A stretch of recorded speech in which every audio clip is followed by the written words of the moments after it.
Alhamdulillahirobbilalamin wa bihi nasta'in wa ala wassalatu wassalamu ala asyrofil anbiya'i wal mursalin sayyidina wa maulana Muhammadin wa alihi wa sahbihi ajma'in. Amma ba'du.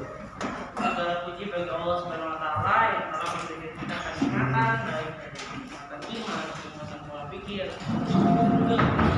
dan kita bisa berkumpul di kelas ini dalam keadaan sehat walafiat.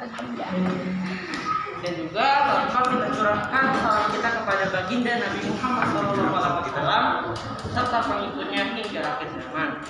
Pertama-tama izinkan Kevin untuk menyampaikan kultum singkat yang bertemakan tentang kekayaan dan kesombongan. Seperti yang kita tahu bahwa kekayaan, apa sih itu kekayaan? Kekayaan itu bisa berupa harta, bisa berupa kesehatan, lalu bisa juga berupa pangkat atau kedudukan. Nah, kekayaan ini itu berasal dari Allah Subhanahu wa taala. Namun terkadang ada orang yang malah menyombongkan kekayaan tersebut kepada orang lainnya.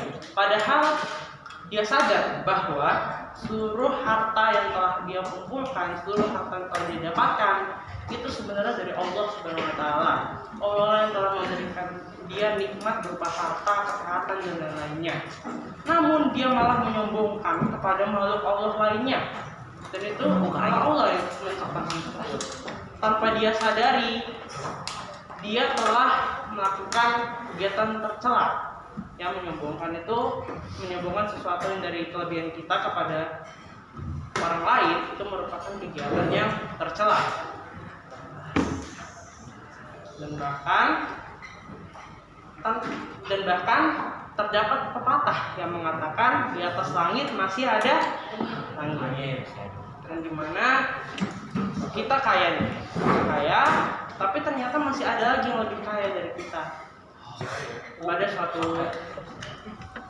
Ada cerita dari salah satu cerita zaman jahiliyah, yang dimana dari kedua kaum Ansar terdapat Bani Harts dan juga Bani Hanifah. Mereka ini saling menyombongkan kekayaan dan kemuliaannya dan kemuliaan kaumnya masing-masing. Misalnya nih, di kabilah ini, kabilah satu, dia menyombongkan, "Hei, apakah kamu punya seorang pahlawan yang gagah berani seperti si Fulan?" Bahkan kabilah satu ini sampai menyombongkannya di depan makam dari pahlawan tersebut. Lalu di kabilah dua pun tidak mau kalah, langsung disombongkan juga. Dan apakah kamu tahu? Kamu punya nggak kalau misalnya di kabilahku itu juga ada orang yang sangat kaya, bahkan kedudukannya sangat tinggi. Gitu terus mereka berantemnya, bercocokannya.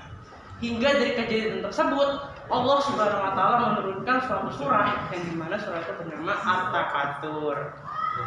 At-Takatsur sendiri menjelaskan tentang kekayaan dan kekayaan ini beserta dampak dan juga hukumannya.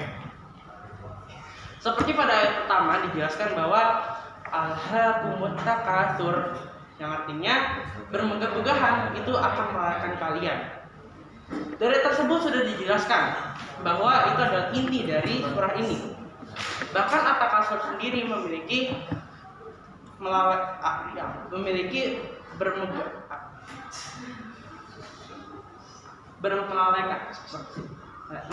kalian. Nah, di ayat pertama ini dijelaskan bahwa bermegah-megahan itu dapat melalaikan kita. Apa sih maksud melalaikan ini? Melalaikan itu bisa saja melalaikan kita dari ibadah kepada Allah Subhanahu wa taala. Kita dari kekayaan ini bisa saja langsung jadi lupa bahwa sebenarnya Allah itulah yang telah memberikan kita kenikmatan tersebut. Lalu dijelaskan lagi di ayat kedua, hatta jurtumul maqabir, yang artinya sampai kalian masuk ke dalam kubur.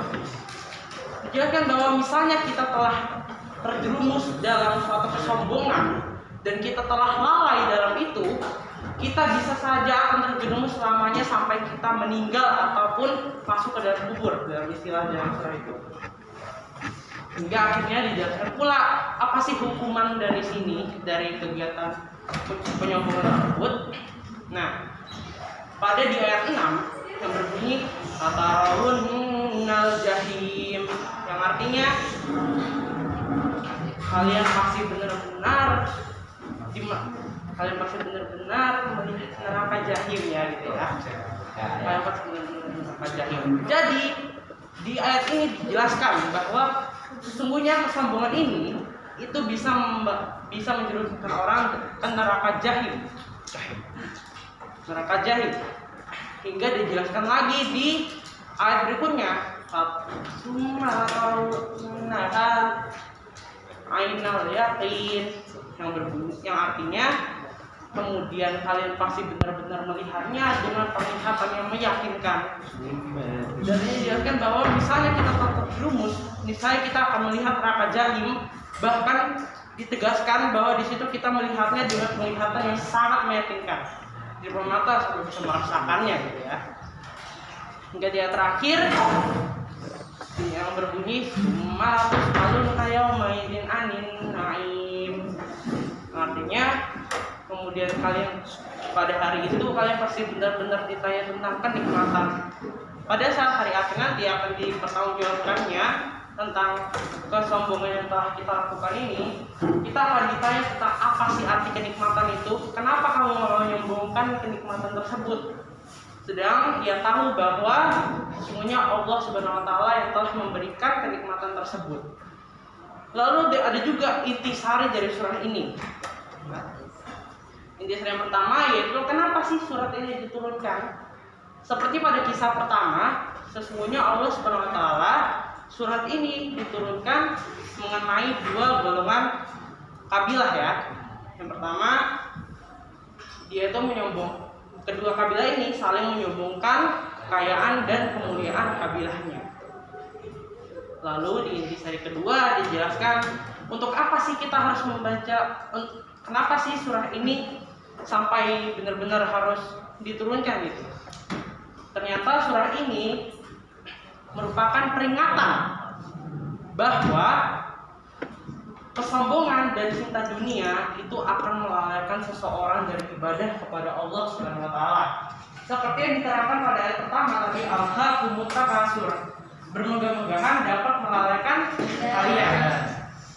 Oleh karena itu di intisari kedua ini dijelaskan ulang. Lalu terdapat intisari yang ketiga, yaitu kenapa kita harus membaca surah ini. Surah Takasur itu dibaca untuk mengingatkan kita agar kita senantiasa hidup tawadu, hidup sederhana, dan yakin bahwa semua yang kita miliki itu berasal dan akan kembali kepada Allah Subhanahu wa taala. Di intisari yang ketiga ini dijelaskan bahwa kita harus membaca surat ini agar kita itu selalu ingat gitu. Kita jangan sampai sombong. Kita harus hidup tawadu, hidup sederhana, dan kita harus yakin bahwa semua kenikmatan berupa kesehatan, pangkat, kekayaan itu semuanya berasal dari Allah Subhanahu wa taala dan niscaya pasti akan kembali kepada Allah Subhanahu wa taala. Ingat, harta itu enggak dibawa mati. Di kuburan enggak mungkin membawa harta ya. Baik, mungkin sekian saja dari Kevin ya. Semoga kita semua bisa terhindar dari sifat sombong ini. Amin. Yakin bahwa semua kita miliki berasal dari dan akan kembali kepada Allah Subhanahu wa taala ya. Baik, semoga bermanfaat bagi kita semua, terutama bagi Kevin sendiri. Sekian dari Kevin, wabillahi taufiq wal hidayah. Wassalamualaikum warahmatullahi wabarakatuh. Waalaikumsalam.